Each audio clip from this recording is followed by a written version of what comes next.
Let's get going. Good morning, everyone. We've got 3 bills on the calendar, 2 authors, so I think we're actually making a good start. Let me ask everyone, if you would, to please put your cell phones in the vibrator off position. Senator Butler,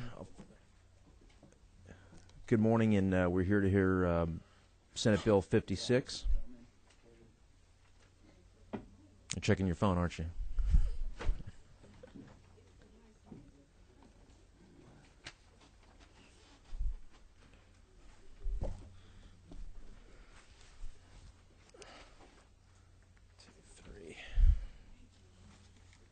I know we have a quorum. It's what I call an intermittent quorum. An occasional quorum. I'm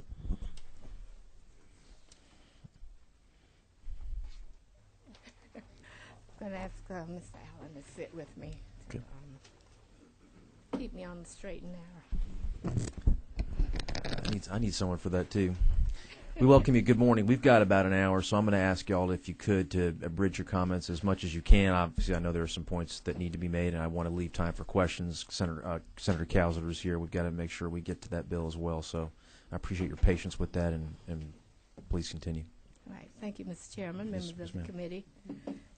First of all, thank you for allowing me to present this bill this morning, Senate Bill 56, which I got interested in probably the end of 2007, and introduced the bill, Senate Bill 457, which did not do so well because it was too broad and got the attention of others. We created a study committee to look at whether we needed to have an electronic log for medicines that are purchased that have ingredients that make meth.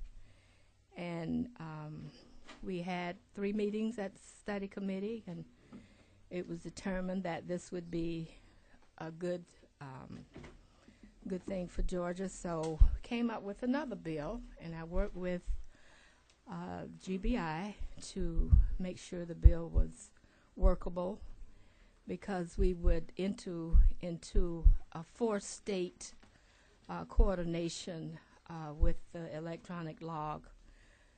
Those states are South Carolina, North Carolina, and Tennessee.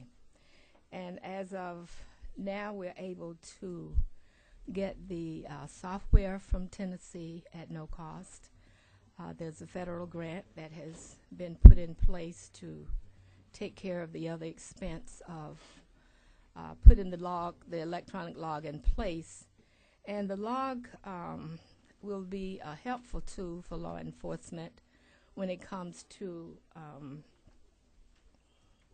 getting rid of meth labs and tracking people that buy medications that causes meth labs to rise. As a matter of fact, they're on the rise again, so I've been told. This meth destroys our families, is pretty dangerous even to those that go in, and when meth labs are destroyed, even those that have to go in and clean them up are in danger. And so I won't belabor the points. I have Rick Allen here that can help me with questions. If you have questions, I'd like to see the bill pass out of committee this morning so we can move forward and law enforcement can start using this electronic log to help get rid of meth labs. I don't know that it will completely eradicate it, but it certainly would be a helpful tool if they had it. Thank you, Senator. Rick Allen is with the Georgia Drug and Narcotics Agency. Mr. Allen, welcome. Good morning. If I understand this bill correctly, this is going to require pharmacies to have some sort of electronic interface with state and or federal agencies, or actually with an online web system that's being funded through federal dollars that are now available through some sort of program that I assume the state is in the process of designing or has designed, and it will require pharmacies to interface with that to log in every time a certain type of substance is, I assume, medications, anything, pharmaceuticals having to do with, Pseudoephedrine. So if you could refine the statement that I just made, so make sure that members have clarity, and then we'll open up to questions. Okay, what this system is, it's in the Combat Meth Act, the federal law. Pharmacies already have to, in retail stores, already have to report when you go in to get Sudafed. You write your name and what down. There is no way to collect that data. The federal people didn't say, okay, here you go. They just said it's out there, it's up to you how to go get it. And they made it available to states. Tennessee came up with it's called TIMIS, and what it is a system that was paid for by federal grant, and it's a tracking system. It's software. It's all reported in Tennessee. There's a HIDA, the High Intensity Drug Trafficking Group, has offered this system to North, South Carolina, and Georgia for free. All we have to do is come up with a server and a technician, and then the information would be reported in. That, again, is already out there. It's already being reported. It's already required. So this is just a mechanism in order to get this information. And what Tennessee showed, that once they put this system in place, they didn't think they had a meth lab problem, say like Nashville or Memphis, and all of a sudden it just map lit up like a Christmas tree with information saying there was meth. All they do is report the people who buy more than the quota. So if anybody in this committee would go buy something, it goes into what they call the pond. If you're not over the quota, the maximum you can buy, your name never comes up. But if you go over that quota, your name pops up, and that's what's reported. That's what's seen by the system, not everybody. Thank you. Ms. Abrams. Thank you, Mr. Chairman. Mr. Allen, is there any prohibition in the federal law or any existing prohibition that you know of in the state law that prohibits retailers and pharmacies from using this collected information for any other purpose, such as retail, basically soliciting customers? I do not know specifically, but I know this is protected information. Thank you. Just to clarify, my wife makes the majority of the drugstore runs in my house. If we go in and buy Sudafed right now, because of current law, you have to register your full name, address, and date of birth and the date of purchase. The pharmacist is gathering all that information right now under pursuant to current federal law. Yes, sir. Okay. It's on a paper log, Okay. which no one ever gets to see. Okay. I've been around for forever. And if you ever went in a drugstore, and I've been doing this for 34 years. I'll look at, thank you. And you go in and buy some cough syrup, you had to sign your name for the book.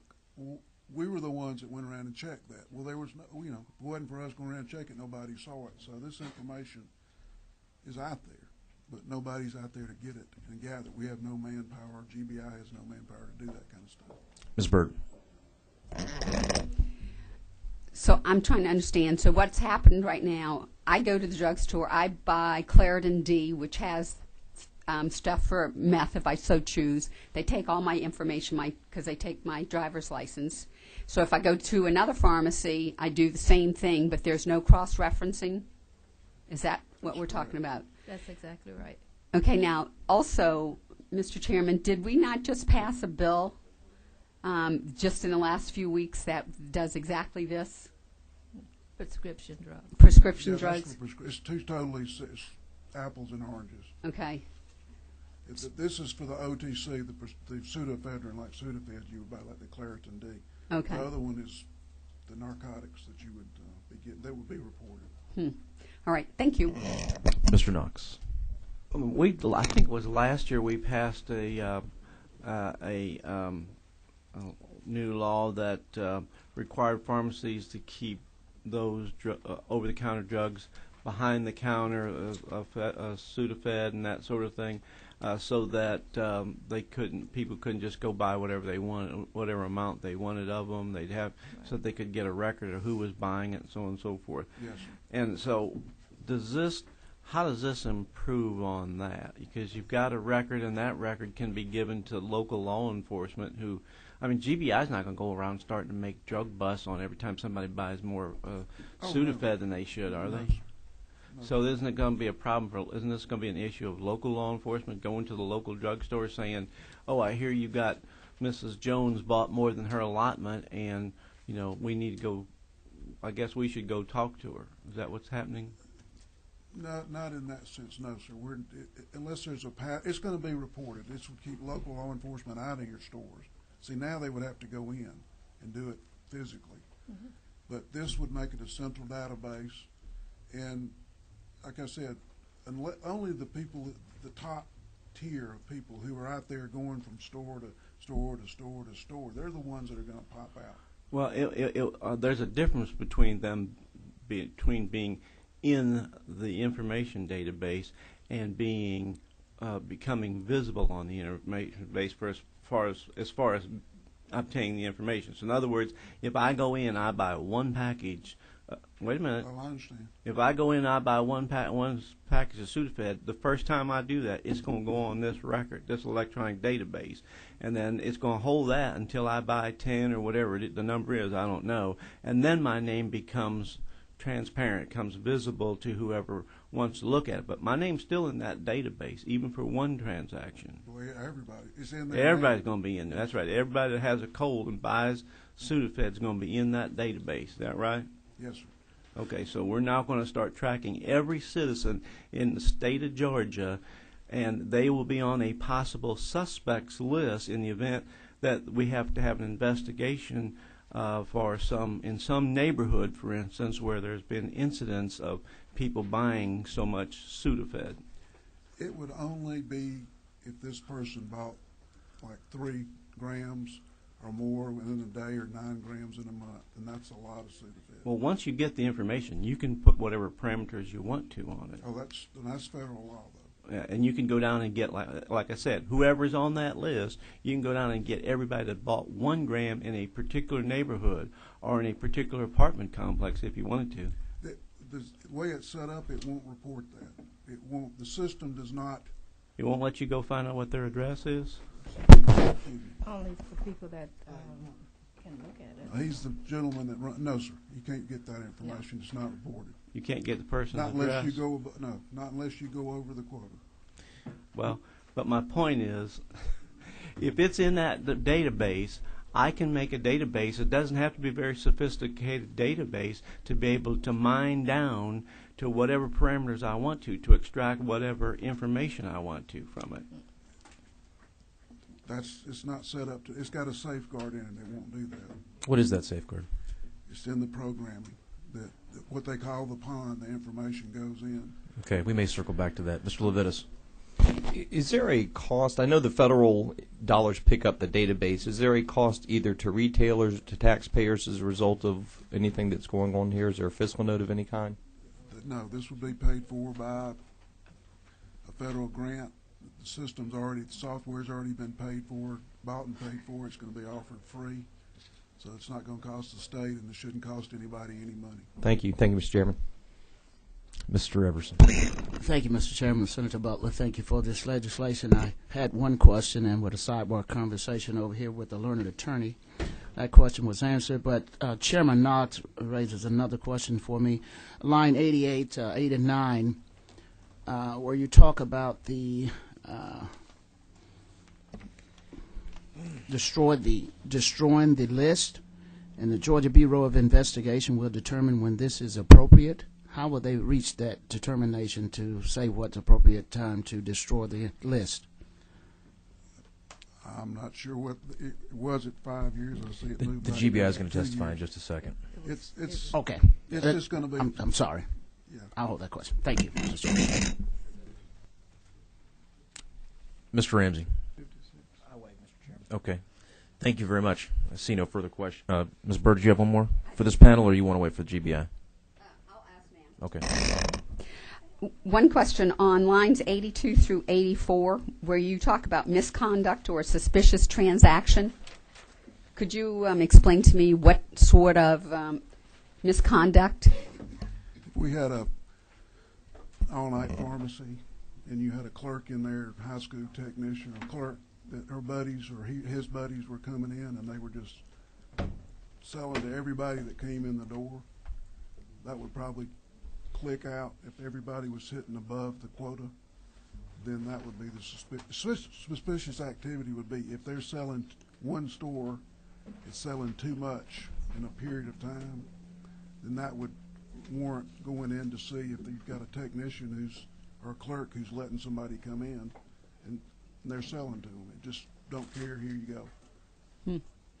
Very good. Thank you. Mr. Chairman, I'd like to cite one experiment that was done Sure. quickly. Sure. One of the, and you might have seen it on Channel 2 News, an experiment was done where one of the reporters had an issue with sinus, and her doctor told her to go to the pharmacist and get some Sudafed, but she'd have to sign a paper log with her personal information that would not be viewed by anyone. And so she got interested and wondered why she was given her personal information if it wasn't going anywhere. And so she and her team did an experiment, and they went to over 10 locations in a 4-hour period and bought over 600 tablets of Sudafed and products that you could use to make meth. So Thank you. this is just one instance of how this medication is purchased and used to set up a meth log. And I just thought that was an interesting way to do that. They showed up at my office with all of these boxes of Sudafed. Thank you very much. Thank you. Mr. Fred Stevens with the GBI.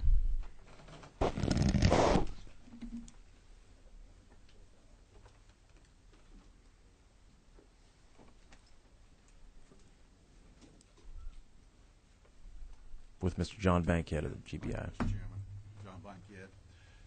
The GBI has been involved in this issue became involved in this issue during the study committee with Senator Butler, and provided suggestions on to adapt our legislation to fit what we were looking at with Tennessee as they just went over. And I brought Fred Stevens down. He's an inspector with the GBI over our drug investigation units, and to explain what our involvement has been, what we see with this issue with smurfing, and to answer any questions you may have about the GBI's involvement in this matter.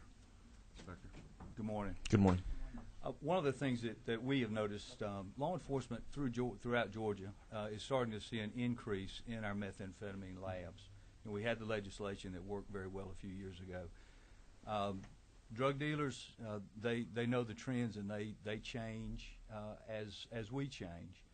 One of the situations that's going on now in the state of Georgia and some of the surrounding states is a phenomenon called smurfing. Some very good questions about the pseudoephedrine log that is currently kept. What's happening now is members of that want to create methamphetamine, even to the Mexican drug cartels, who we know that are set up here in Georgia now, they will operate in groups. They may get in a car, several cars, and they will drive from store to store to store, and they will purchase that legal limit of pseudoephedrine. But over time, as you can imagine, they will buy thousands and thousands of pseudo pills.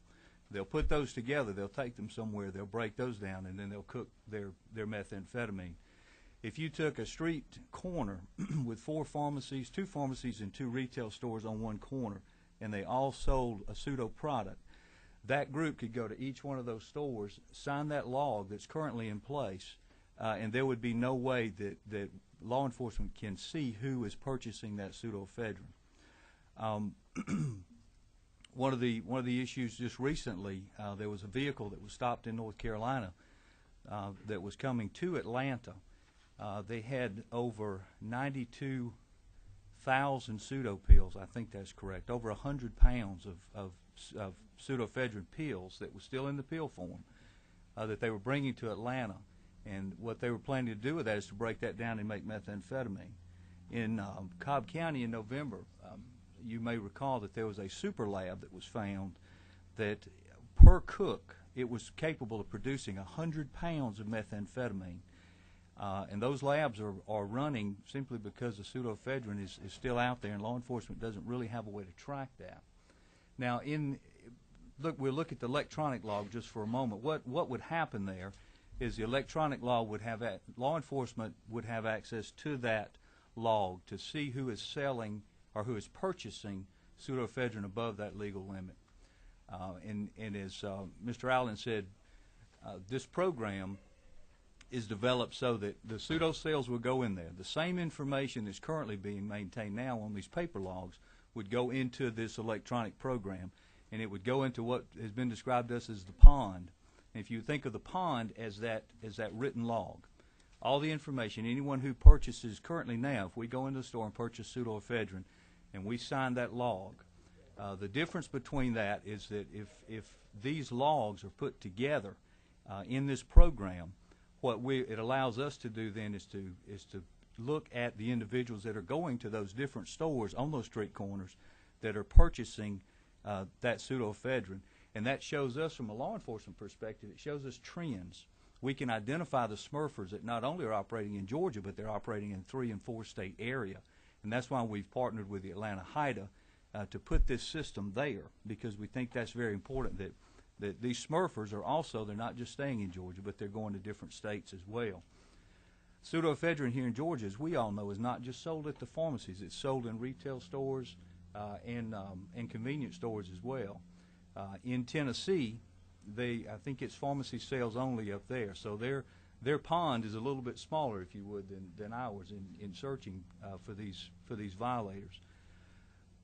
The meth labs this year have gone up slightly. And if they stay on the same trend as FY9,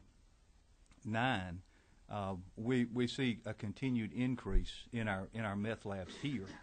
And to clean up a meth lab is somewhere in the neighborhood, I'm told, of $300,000 of taxpayer dollars to do that. And we were somewhere in the neighborhood of 160 labs, I think, last year. And on the current trend, we're probably looking at 180 labs this year. My fear is that most of these labs that we're not identifying the methamphetamine manufacturers quickly enough. This would be something, would be a great law enforcement tool that we could look at these people that are buying the pseudoephedrine for the explicit purpose of making methamphetamine. Mr. Stevens, let me ask you a question. This is following up on a question that a member asked a few minutes ago regarding, I think there may be some concern regarding that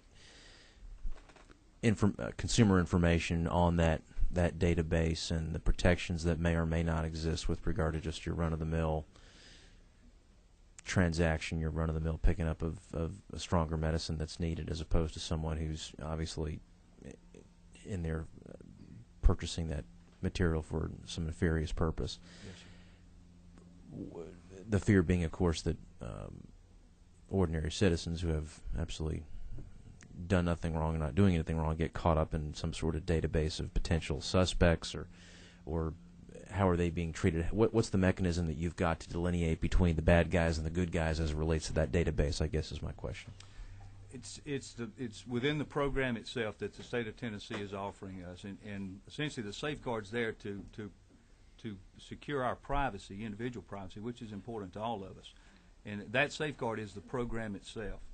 And essentially what happens is, as you would use the electronic log, which again is the same information that would be going, I think, that is now currently being collected on the paper logs, the information through the program would separate that. If I went into the store, my wife went into the store to purchase pseudoephedrine, that sale would go into that system, certainly, but it would go into the pond, and the pond is not an area that in an analogy of fishing, the pond is not the area that law enforcement fishes in. We don't go into that pond.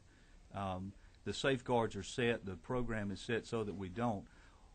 What starts to bubble to the top that is of interest to us is the illegal activity, and that is when individuals are going from street corner to street corner buying pseudoephedrine, even at the legal limit, when that name is popping up within that same express time frame, then that's reasonable suspicion for law enforcement to see that there is a problem here.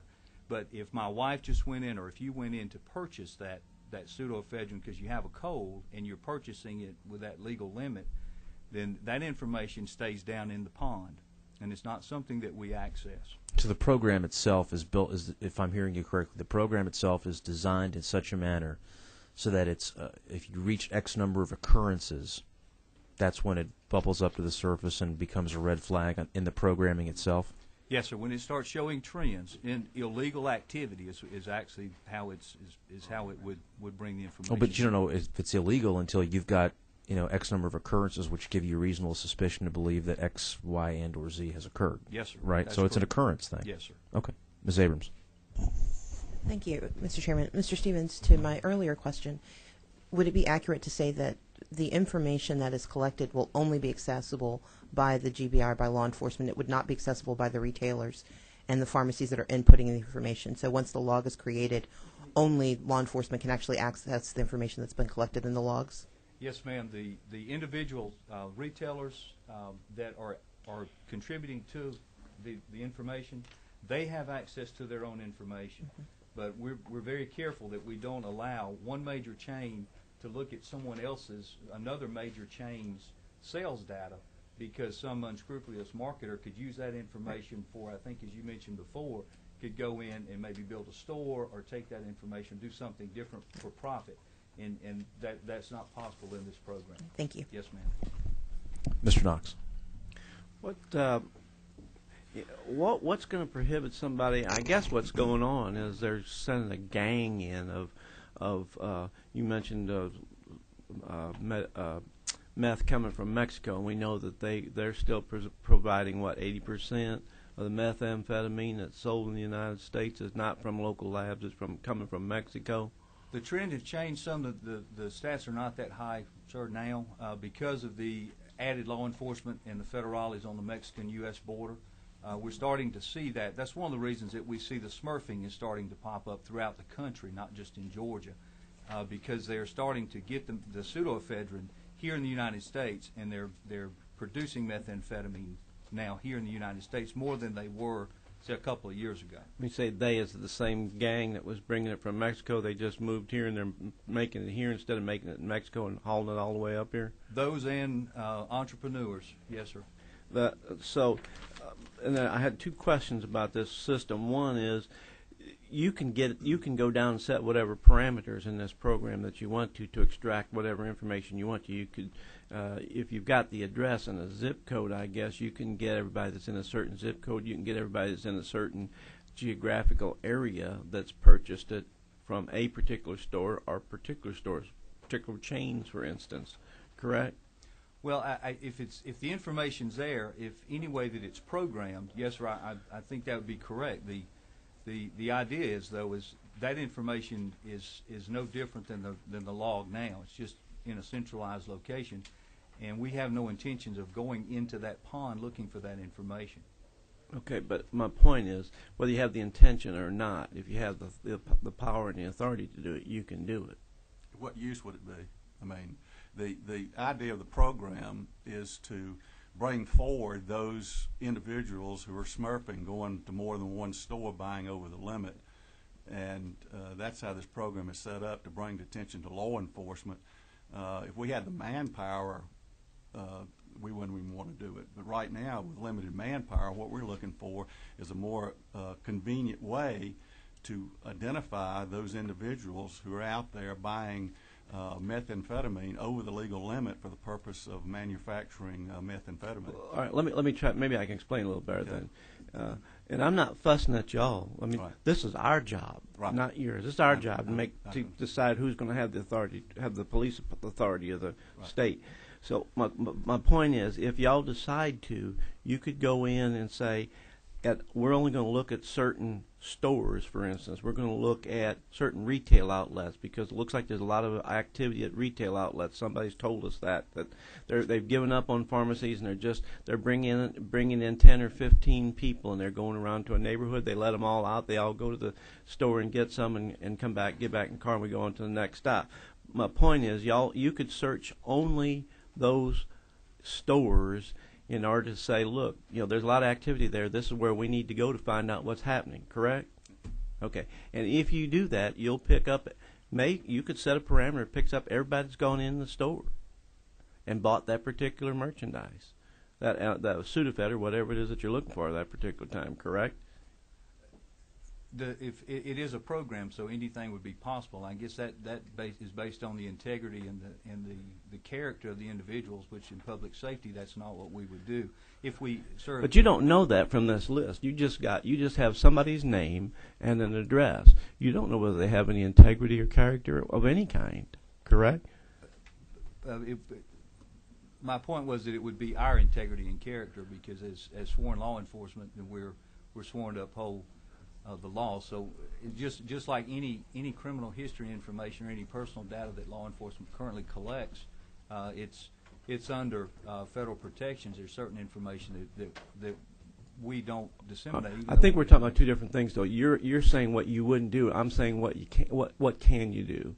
Through a program, it wouldn't be any different than if I went to all of those stores with the logs now and just went through and picked up all the information. Yes, sir. And you'd have to look at every person who's on there and see who's this person, where do they live, how much did they buy, et cetera, and then you're going to eliminate the people you don't think are involved in whatever this process is. Correct? On the paper logs that are currently out there now, yes, sir. Okay. That's what we would do with the paper logs. But you'll basically be doing the same thing with the electronic log. You'll just be doing it a lot more efficiently. Correct?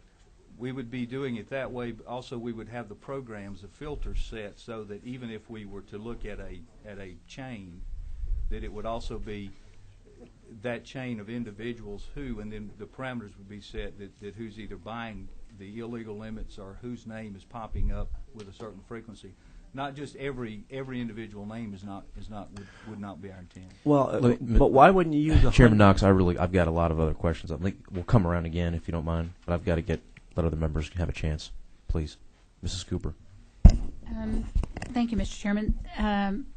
To Chairman Knox, we've had another bill that's passed through. It's on the prescription monitoring bill. It's the same kind of thing that they have this information now. They can go and do what they want to with the information out there. It's just in a paper model, and it takes them a whole lot longer. So they're less effective in stopping these meth labs. So basically, they're not getting any new information that they don't already have. They're just being able to get to it quicker in a more efficient manner to try to stop the meth labs. It's out there. They can send, if they have the manpower, they can send them out and go through a person's records, tally them up. They see every address, every person that's bought them, how frequently they've bought them. It just takes a lot longer to go store to store to store to do it. Mr. Lunsford. Thank you, Mr. Chairman. My only curiosity, we keep talking about the pond, and we're not going to retrieve the information from the pond. But what about during the discovery process? If you had an attorney who's requesting information, say you brought his client up on charges of smurfing, would he not then, by open records, be able to get into that pond and see how many other people bought the same number and say, as his part of his defense for his client? Well, it's not an open record. Is it subject to discovery, though? It would be open to discovery, correct? It's got to be. I mean, I so then that information assume now that has it is. become partially Well, quasi-public at that point in time. If you use the data that's on those sheets in each store, you collected them and used it to try to come up with a list, that would be discoverable too. So But even if that's discovery pursuant to criminal litigation, that discovery can also be sealed by court order if necessary, depending on. I'm not opposed to what you're doing. I was just curious from a defense attorney standpoint. In other words, you brought charges against a man, said he smurfed at all these locations. Could he then, under the discovery rule, come in and pull the thing and say, well, there was 20 other people did it, my client was one you picked on, et cetera, which seems like a fairly good defense at that point in time. So, all right, thank you, Let me just ask Ms. Travis, I mean, that information, the judge has got discretion, wide discretion as to how that, in terms of dissemination of that information. It's discoverable, but by the same token, it's not public, correct? It's not public, but if it was, it wouldn't be up to the judge. It would be up to the prosecutor to have to turn it over, to go to the judge to stop it from being turned over. Right. But it would be discoverable. Right. Okay.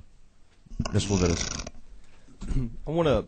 This question is really for John, and I don't know that I'm suggesting an alternative as maybe as much of a supplement, but wouldn't it help both in terms of these kinds of crimes, metal thefts, the organized retail theft, if we had access to misdemeanor records. We already have felony records as public, but wouldn't it help you in doing what you're trying to do if you could track somebody who's been convicted either of violating this section or other drug-related sections to be able to pull that up and say, hey, here's this person's criminal history. We know this person's got a background in this, and therefore we're not going to sell it to them, or we're going to alert the authorities and let them know. Wouldn't that help y'all?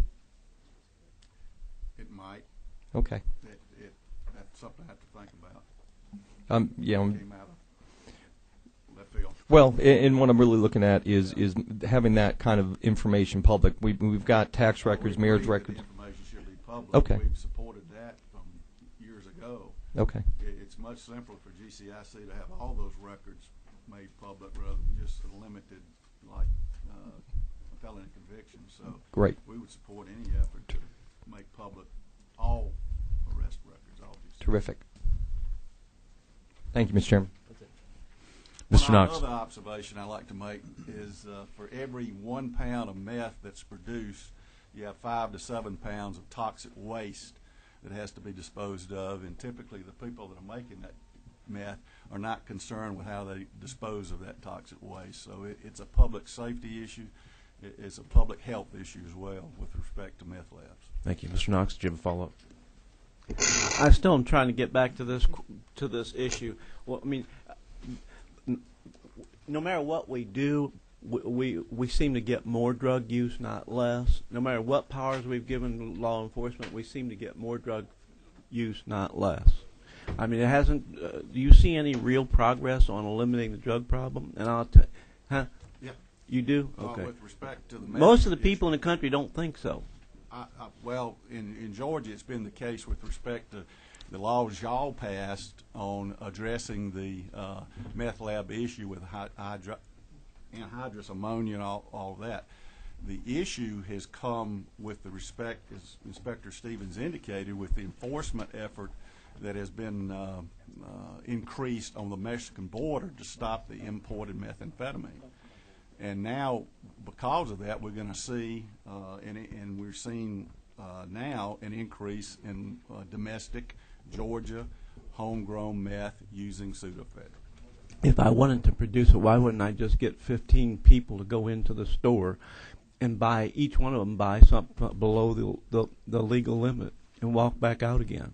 Well, the quantity that you could do that, but the quantity that they need to make them, they're going to have to do it more than once.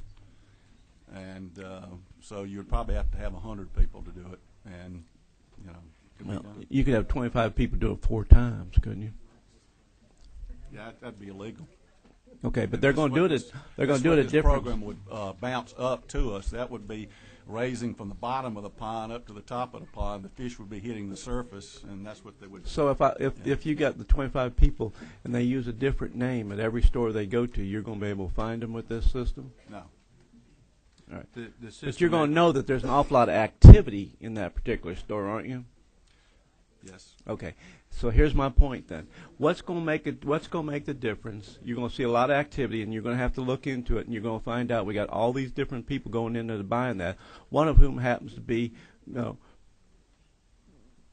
Sharon's husband goes in there to buy it that same day. He's now a suspect along with that gang, and you're going to have to go talk to each one of them, I guess, to find out who they are and whether they're really who they say they are, what their address is, all that kind of stuff, in order to find out who is this, who is doing this. Who are the gangsters here, and who are just the innocent citizens who happen to go in and buy something at the same time this bunch went in there? Aren't you? No. You're not going to have to do that? Don't have time to do that. Well, somebody's going to have to do it, aren't they? Well, no. What we're looking for is what the program identifies, and that's where the concentration is going to be. All the issues you're talking about, if we had the manpower, we probably wouldn't do it anyway. Well, what's the point of doing it if you're not going to follow up on it and make a case on it? No, we're not going to follow up what you just said. What we're going to follow up with what the program identifies are Smurfers buying more than the legal quantity. The point that you make, sir, is a very valid point. And right now, with a paper log, that is our dilemma. That is our exact dilemma, because there are all of these people going to all of these different pharmacies and stores, and anybody who sells pseudoephedrine. That now is the problem. What we see now is with an electronic log is that we start seeing the same names, and because we still have to have photo IDs, driver's license or some kind of ID, home addresses, things like that we can compare. And fortunately, in the 21st century, that our computer programs will do that for us. It will help make those comparisons. Mrs. Cooper. Mr. Chairman, I'd like to be recognized to make a motion. Okay, but before that, I want to tell Representative We Knox. need to move it along because Okay. Senator Calvert's being patient. No, I just want to tell him that my We're husband gonna would be get a this bill suspect and long vote on it one if way or you the listen to him snort and cough and everything from his allergies. That let him go. I'd like to move that we do pass on Senate Bill 56. Second. There's a move. There's a second. Mr. Edge, did you have? I apologize. Skin Edge represents CVS, and I just wanted to give him a very brief opportunity. Very, very brief. Thank you. We want to applaud the work that Senator Butler's done on this issue the last 2 years. We do have one concern about the cost that might be incurred by the pharmacies and retailers. To Representative Levitas' point a moment ago, Mr. Chairman, I've scratched out an amendment here that I want to propose, and I apologize for the form it's in. I was under the impression y'all meeting this afternoon instead of this morning.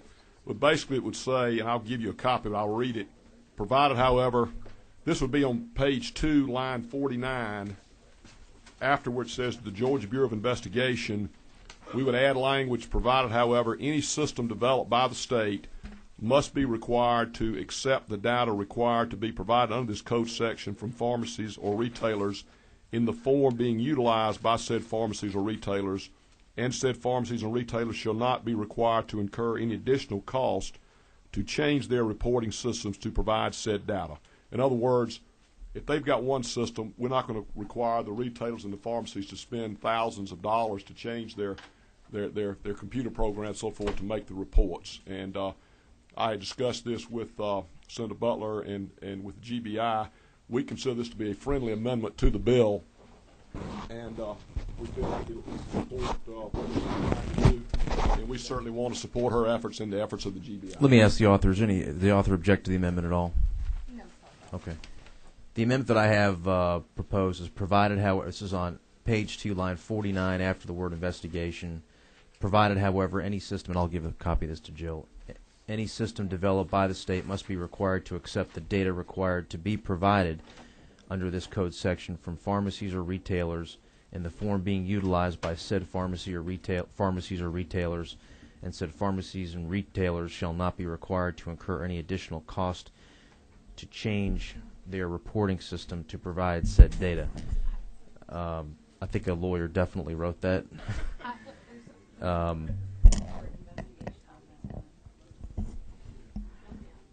I have a question. Hold on one second. Ms. Travis. There's no word investigation on line 49. Page 2, Georgia Bureau of Investigation.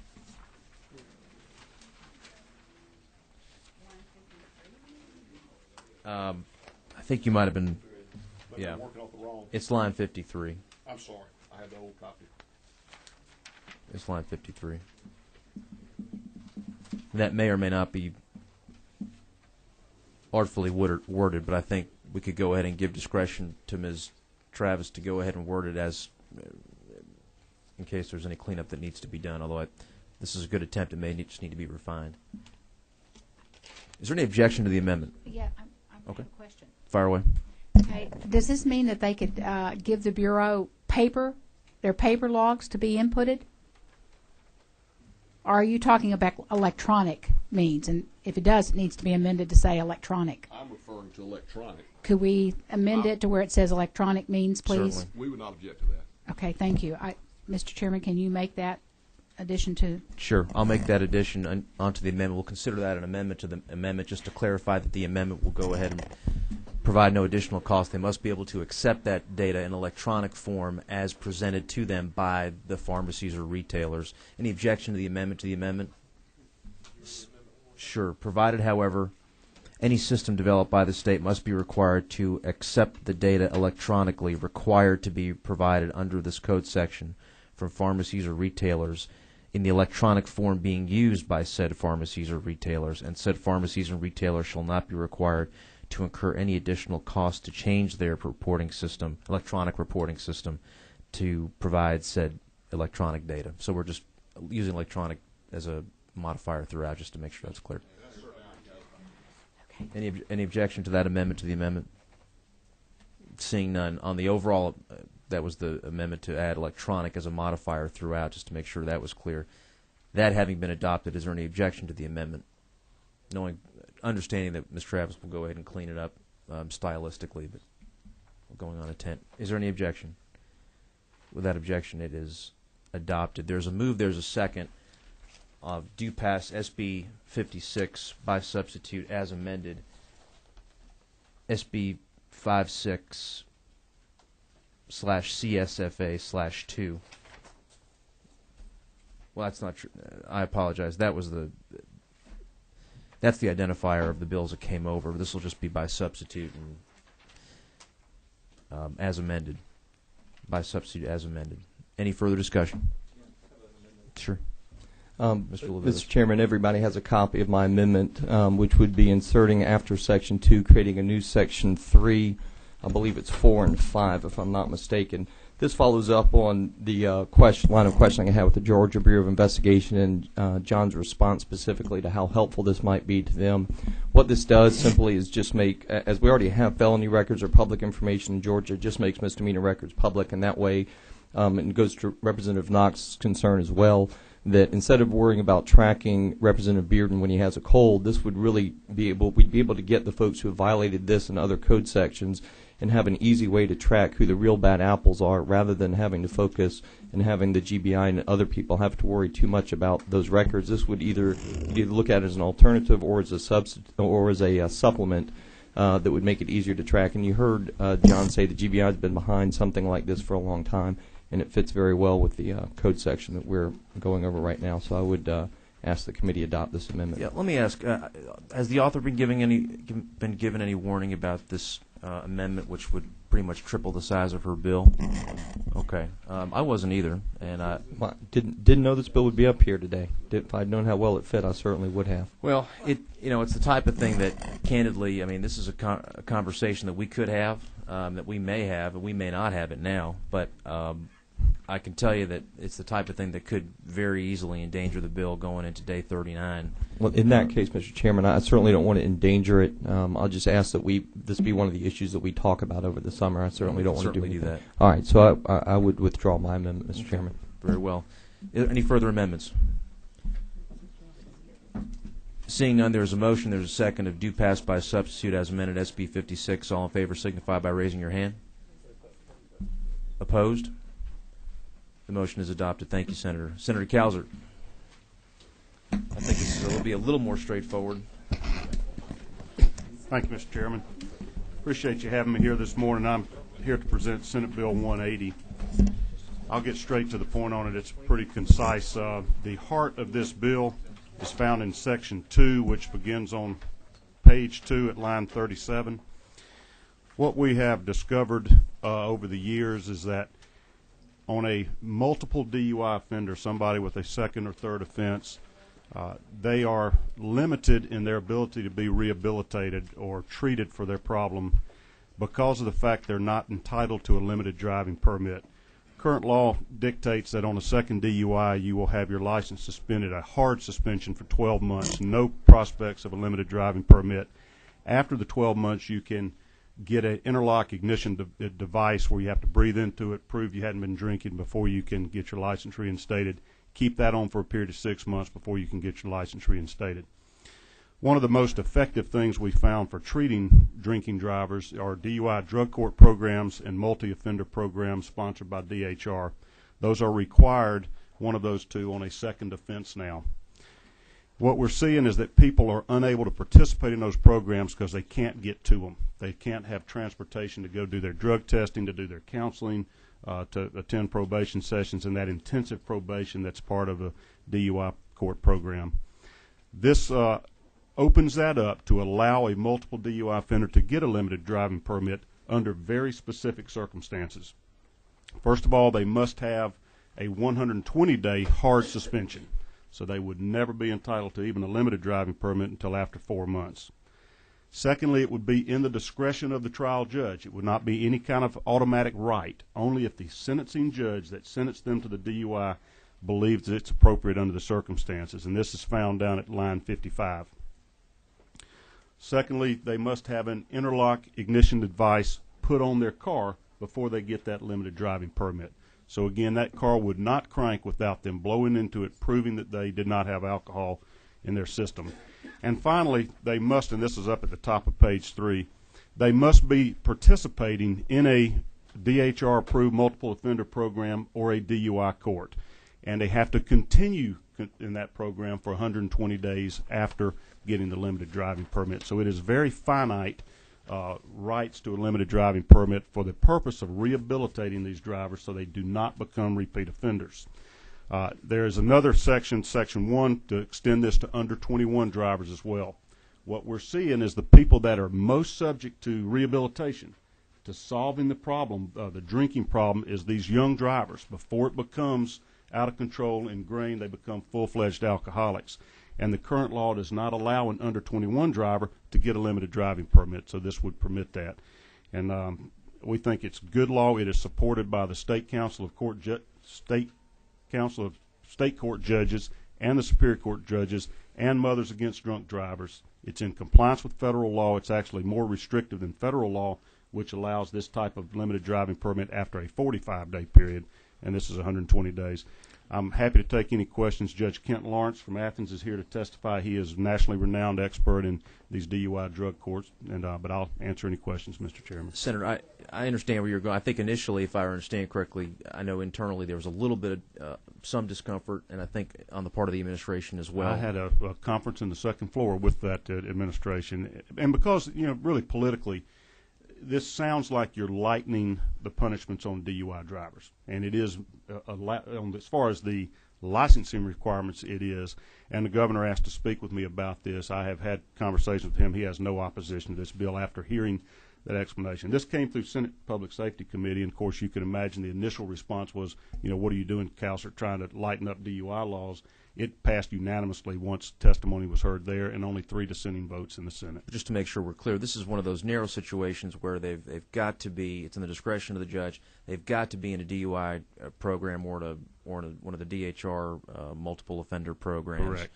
In the discretion of the judge. And where I'm hearing this is coming from is their ability to actually participate in these programs. They can't physically get there. Absolutely. Unless they have this limited permit. Of course, the idea, if I understand the gentleman's intent, the idea being that we want them in these programs, but if they can't physically get to the program, what good is the program? That's it. Right. And part of it is also to stay employed so they can they can afford the cost. And on the surface, I had the similar, and Representative Levitas and I had spoken about it, especially in the context of, and he may have his own question about it, in the context of course, the tightening that we did on the 4th and establishing the felony, which was True. Something of a process last term, but I just wanted to make sure that we were clear on the narrowness of that, and that the narrowness of the application, and that the concerns both internally in the House and the administration have at least temporarily been addressed. Mr. Levitas. And I think that anybody who thinks that going through Judge Lawrence's DUI court is somehow being treated lightly has never seen a DUI court. And this is really a question for the author and for the judge, and it may be something that we need, again, to take up next year. DUIs, for some reason, are exempt from first offender status. Yes, sir. And if we're going to rehabilitate folks, and they've gone through your court and they've completed it successfully, do you object philosophically to having them treated like everybody else, drug offenders and everybody else? Actually, drug offenders have their own special first offender, don't even have to burn their first offender. How do you feel about letting first offender apply to somebody who has a DUI?